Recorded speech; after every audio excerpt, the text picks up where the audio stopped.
Umalema unxenxe izakhamuzi zasePampierstad ukuba ingavumi ukuphinde ikhohliswe yiqembu elibusayo. Uthi manje sesifikile isikhathi sokuthi iphile impilo engcono zithole namathuba emisebenzi.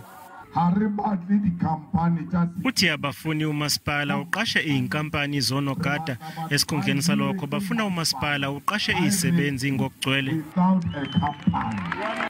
Izakhamuzi zalapha zithi ukuthola amanzi kanye nogesi kuyingqinamba enkulu.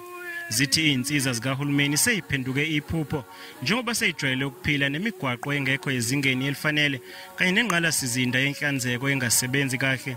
We don't have water, we don't have roads. Most of the roads, there is a potholes in the roads. So we don't have a good life here in Pampierstad. We have lots of problems. We do not have roads, houses, even in Sarela. We do not have RDP houses. Izakhamuzi eziningi ziqinisekisile ukuthi zizovota mhla lulunye kulwezi kanti ziyagcizelela ukuthi zifuna ukubona uguquko lapho ihlala khona.